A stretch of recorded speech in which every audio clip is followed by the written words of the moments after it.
আমরা বলেছি যে উনি যাতে দায়িত্বে থাকেন, দায়িত্বে থেকে রাজনৈতিকভাবে আলোচনার মাধ্যমে সকল পক্ষের সকল সমস্যার সমাধান করেন। কোনো রাজনৈতিক দল নয়, বরং জনগণ এবং যে গণ অভ্যুত্থানকারী ছাত্র জনতা, তাদের আহ্বানেই তিনি দায়িত্বে এসেছেন এবং তাদের আকাঙ্ক্ষা বাস্তবায়নের জন্যই তিনি আসলে কমিটেড। কোনো রাজনৈতিক দলের প্রতি উনি কমিটেড নয়। এই বিষয়টা যাতে উনি বিবেচনা করেন যে কোনো সিদ্ধান্তের ক্ষেত্রে।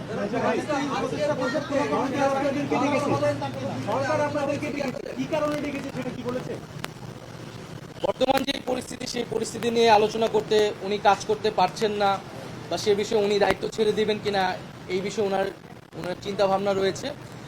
এটা তো অলরেডি মিডিয়া এবং সোশ্যাল মিডিয়ায় এসেছে, আসলে সেই প্রেক্ষিতেই আজকের এই বৈঠক।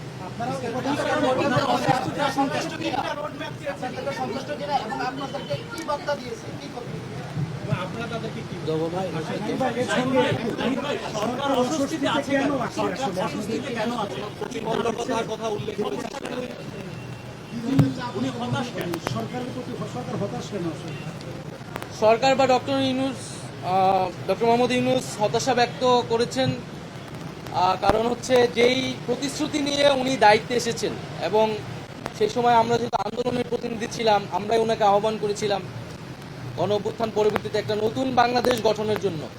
এবং শুধু ডক্টর মোহাম্মদ ইউনূস বা এই সরকার নয়, সেই সময় যারা আমরা আন্দোলন করেছিলাম, ফ্যাসিবাদ বিরোধী রাজনৈতিক দলের নেতৃবৃন্দ সকলেই কিন্তু সেই প্রতিশ্রুতি জনগণের কাছে ব্যক্ত করেছিল যে একটা নতুন বাংলাদেশ এবং সেটি সংস্কারের মধ্য দিয়েই নতুন বাংলাদেশ পাওয়া সম্ভব।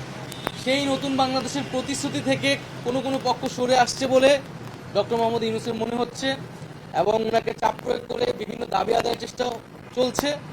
এর ফলে আসলে এইভাবে ওনার পক্ষে কাজ করা সম্ভব নয় এবং সংস্কার বা পরিবর্তন আনা সম্ভব নয়।